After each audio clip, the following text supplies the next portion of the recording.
So this is how it's going to get taped. I usually tape it on two sides, fourth intercostal space, mid axillary line, the phlebostatic axis for you to obtain the most accurate arterial pressure or venous pressure, right?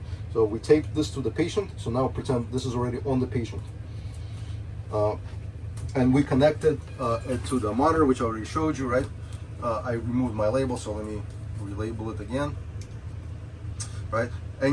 All of this you're doing, right? You're using your face mask, your gloves, and so forth, right?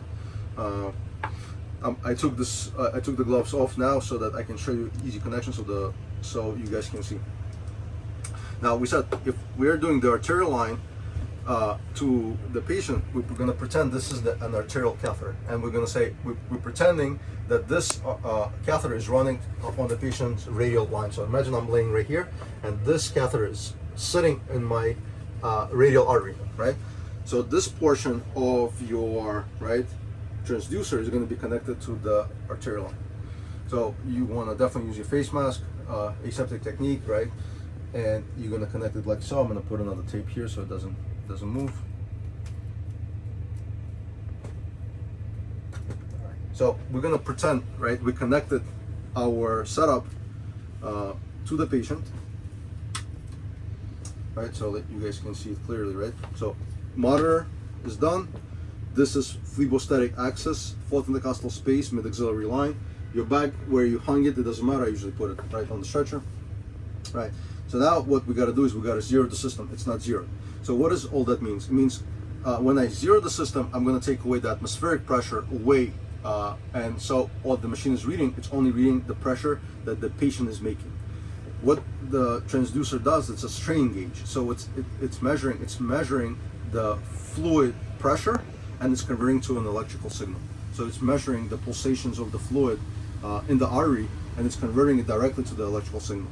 So what you're going to do is as follows. On the transducer itself, you're going to find this port, and you see where it points to, that portion is off. So it's off to the side, and you notice how all of this is going to the patient now, right?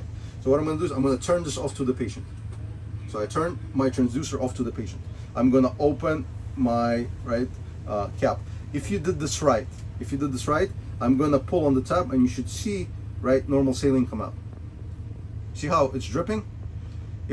When the other side, no saline is coming out. So then you say, oh, I messed up. I gotta close it to the patient, right?